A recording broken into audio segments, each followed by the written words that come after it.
കൊല്ലം decent മുക്കിൽ 3-ാം ക്ലാസ്സുകാരന് നേരെ പാഞ്ഞെടുത്ത് തെരുവുനായ. സായി പ്രമോദിന് നേരെയാണ് തെരുവുനായ പാഞ്ഞെടുത്തത്. വീട്ടിലേക്ക് ഓടിക്കയറിയതിനാൽ തെരുവുനായുടെ ആക്രമണത്തിൽ നിന്ന് രക്ഷപ്പെട്ടു. സംഭവത്തിന്റെ CCTV ദൃശ്യങ്ങൾ 24-ന് ലഭിച്ചു.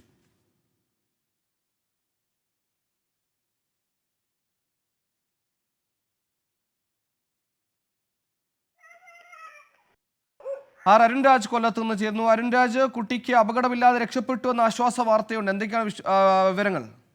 തീർച്ചയായും സുഹൈന, ഇന്നലെ രാവിലെയായിരുന്നു സംഭവം. കൊല്ലം ഡീസന്റ് മുക്കിൽ ആണ് 3-ാം ക്ലാസ്സുകാരനെതിരെ തെരുവുനായ പാഞ്ഞെടുത്തത്. ഡീസന്റ് മുക്ക് കരിക്കോട് റോഡിൽ ഈ 3-ാം ക്ലാസ്സുകാരൻ സായി പ്രമോദ് കടയിൽ പോയി വീട്ടിലേക്ക് വരുന്ന വഴിയിലാണ് ഈ തെരുവുനായ ഓടിച്ചത്. തുടർന്ന് ഈ കുട്ടി ഓടി വീട്ടിലേക്ക് കയറുകയായിരുന്നു. ഇതിനിടയിൽ നായയുടെ ശ്രദ്ധ മറ്റൊരിടത്തേക്ക് ആയതിനാലാണ് ഈ കുട്ടി രക്ഷപ്പെടുകയും ചെയ്തത്. ഈ CCTV ദൃശ്യങ്ങൾ പുറത്തു വന്നതോടെയാണ് ഈ കുട്ടി എത്രത്തോളം ഭയപ്പെട്ടു എന്നുള്ള കാര്യങ്ങളടക്കം വീട്ടുകാർക്കടക്കം ബോധ്യപ്പെട്ടത്. എന്തായാലും കുട്ടിക്ക് മറ്റ് പരിക്കുകളില്ല.